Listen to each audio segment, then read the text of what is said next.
Hello and welcome to Kolam Podu. I am Bhargavi Mani. Now, if this is the first time you've come across our channel, here's a little something you need to know. Kolam Podu is a happy project.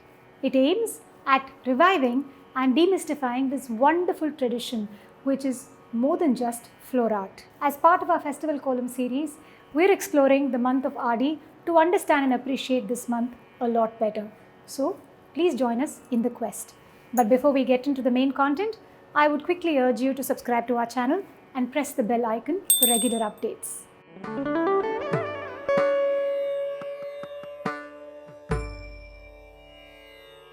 Well, why don't we start with understanding how this month got the name Adi. In the Hindu calendar, some months are named after the star of the month which falls on the Paurnami or the full moon day.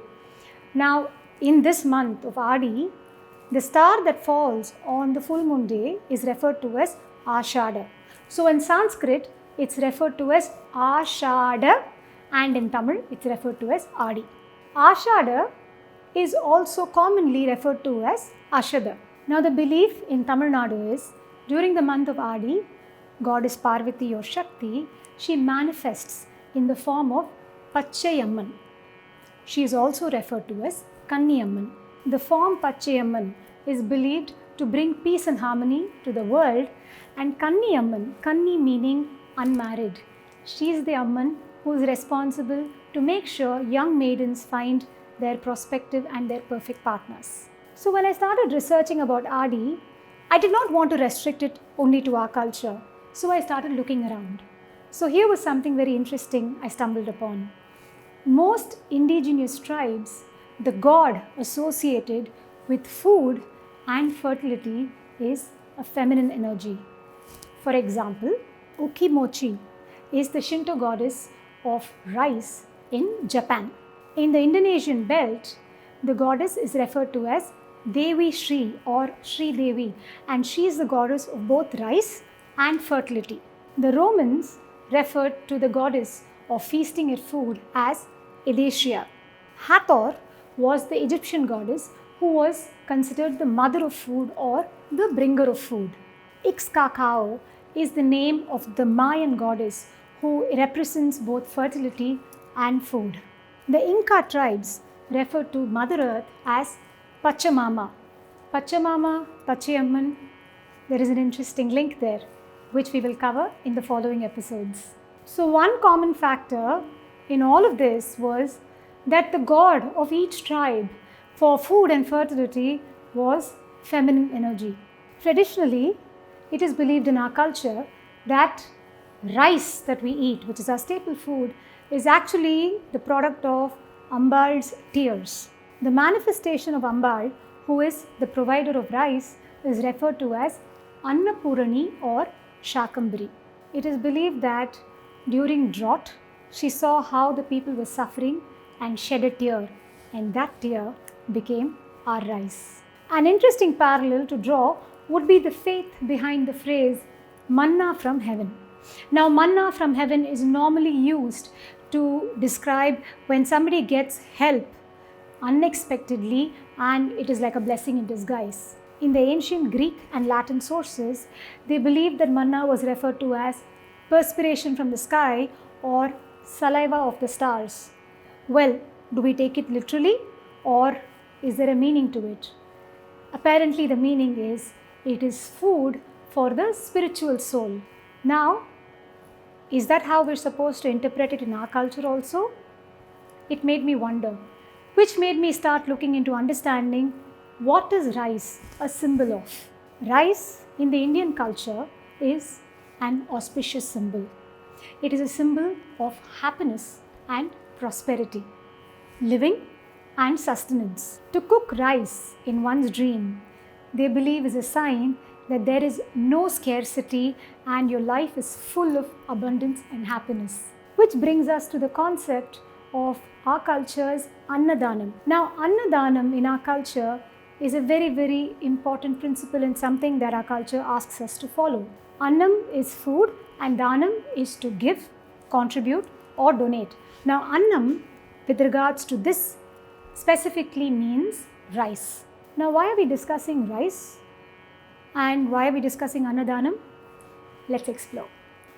Kanji Varuthal and Kooluthal are prevalent practices in Tamil Nadu during the month of Adi during Thiruvilas. Now, Thiruvila means a large gathering in a temple.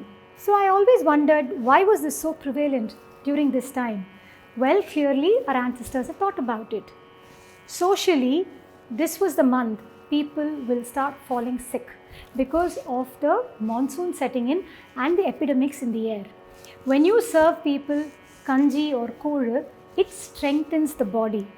And from a faith perspective, if the tears of Ambal are considered rice, donating rice to the needy means you're making her happier. See the connection? Annapurani is not just representative of physical food. She is nourishment in action. The month of Adi is very important for women, as we have discussed. It's the month of Shakti, Amman or Ambal. If you haven't seen the previous episode which covers the basic, I'd urge you to do that, and I shall attach the link with this video. Now in this episode, I'd like to touch upon three aspects, which is Adi Sevvai, Adi Velli and Adi Puram. Adi Sevvais are the Tuesdays that fall in the month of Adi. Adi Vellis are the Fridays that fall in the month of Adi, and Adi Puram. Puram is a nakshatram, in fact the nakshatram of the poet saint Andal, who is believed to be an incarnation of Lakshmi. On that specific day, it is celebrated as Adi Puram. It is believed that following all these practices this month will remove all the negative forces around you and will enable you in so many ways, whether it is finding the right partner, progeny, the welfare of the family, health, wealth, everything is covered in this particular month. Margazhi and Adi are very important months for women.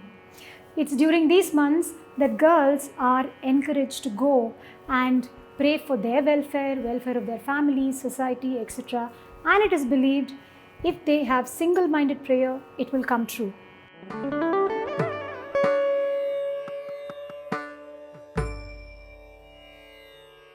Now, Adi Sevvai, as I said, refers to the Tuesdays of Adi. Now, there are practices that are followed for both married and unmarried women. Now, let's start off with unmarried girls. Unmarried women are referred to as Kanyas. Just a quick link, Pachiyamman is also referred to as Kanniyamman.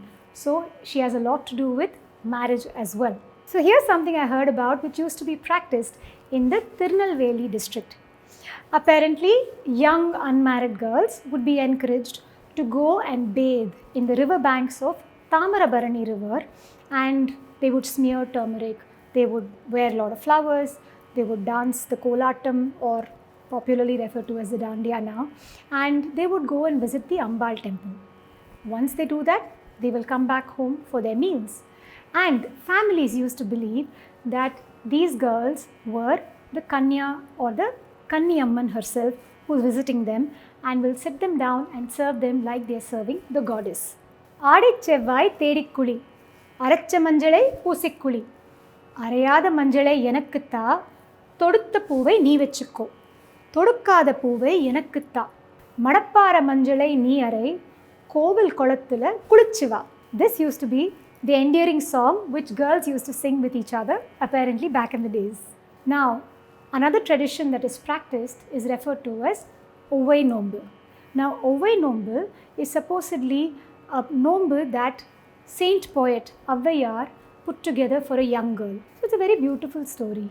The story goes that Avvaiyar was walking and she saw this beautiful young girl in torn clothing, and very disheartened she went and asked her, why couldn't you be dressed better? So this young girl has smiled and told her, I have 7 siblings, 7 brothers who work very hard in the paddy fields, and what they earn is a fistful of paddy by the end of the day.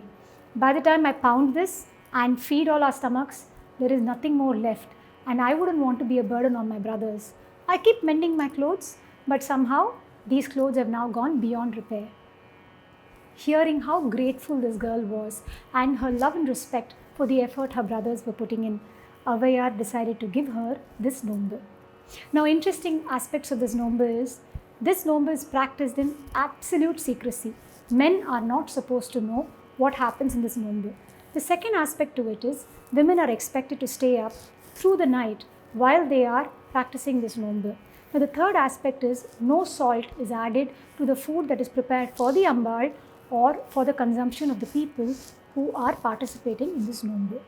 Now, the scientific aspect of it apparently is that because it is a month of Shakti, the energy levels are very high for a woman, and making sure that they are not served salt will balance their energy. Interesting, isn't it? So, mythology has it that this girl practiced the Avai Nombu, and within a year, all her brothers became very well off, and she got married into a very well placed family. Well, gratitude always attracts happiness in life, doesn't it?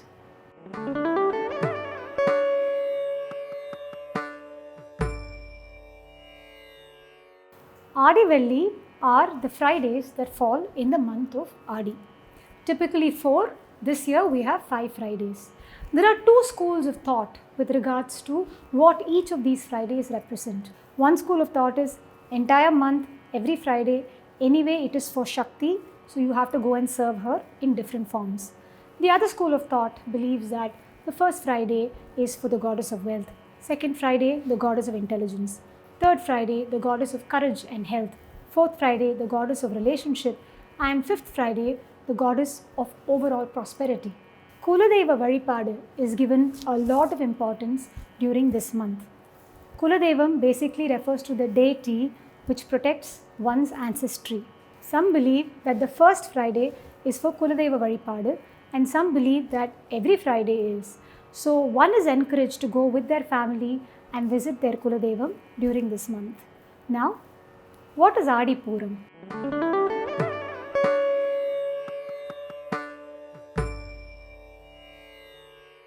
Puram is a nakshatram or the birth star of Andal, who is believed to be a reincarnation of Lakshmi. She is also one of the 12 Alvars in the Vaishnava tradition. It is believed that she attained sainthood by choosing her consort to be Lord Vishnu and uniting with him eventually. So during Adi Puram, single girls are encouraged to go and pray to Andal so that she blesses them find their perfect partners. In the Srivilliputturu Andal temple, huge celebrations happen for 12 days. At Srirangam temple, the celebration happens for 10 days, and it is believed on the 10th day the divine marriage takes place. So unmarried girls are recommended to go and seek the blessing of the god and the goddess for them to find their right partners. Now, another belief is that Parvati or our Ambal attained puberty on this particular date. This day is also believed to be the Vilakkapu day of goddess Parvati. Vilakkapu is the bangle ceremony for a pregnant woman. So the story goes that during a Tiruvizha or a festival for Lord Vishnu and Parvati, after the festival was over and dispersing, a woman who was pregnant got into labor, but nobody was there to help her. It is believed that Parvati, disguised as a midwife, came and helped her.